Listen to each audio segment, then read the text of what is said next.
Hey, Picks Parlay family, it's me, Detroit Lenny here. Talk a little Penn State, Maryland college football for you for Saturday, November 4th. And to do that, we're going to bring in our guy, Dan Kaiser here. Dan, how's college football been treating you, my friend? Yeah, it's been going going good. As long as I stay with Saturday main games, I'm all right. When I try to get in these MAC actions or the other games, and I'm not doing as well. So I need to stick with the weekends, and we got a weekend coming up here. So here we go. There you go. Let's talk Penn State. Nittany Lions -8.5 at the Maryland Terrapins. Over unders 51 in this matchup. Where are you going with this one, Dan?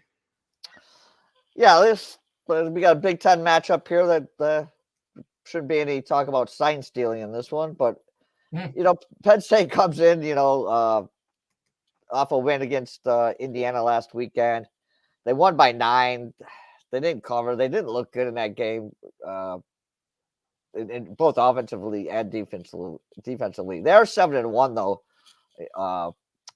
so it's basically going forward. It's all going to come down basically to their Michigan game coming up, of how their season is going to go the rest of the way. Maryland, I mean, they lost to Northwestern by 6 last weekend. They're 5-3 now. They started out really good at 5-0.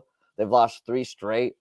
Yeah, granted, you can say their first loss with Ohio State. That's understandable. But then they've lost to Illinois, Northwestern the last 2 weeks, which is not a good look.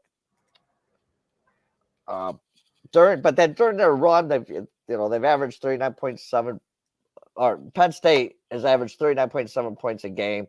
They scored 33 against Indiana, but their defense, which is has been touted as one of the best in the country, gave up 24. I'm not a big Drew Aller fan for Penn State. He came in with a lot of hype, and you thought this was going to be the guy who's going to lead the team to some really outstanding things, and he's been good. But that's just it. He's been good. And Penn State needs better than good at the quarterback position to win the Big Ten East. But Penn State has won the last 18 games against non-AP ranked teams. They've covered the spread in each of the last 9 road games against non-AP ranked teams.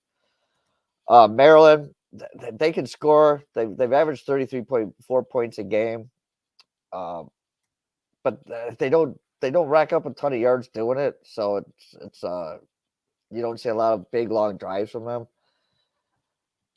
Maryland's lost 14 of the last 15 games against AP-ranked teams, and they failed to cover the spread in 8 of the last 9 November games against AP-ranked teams.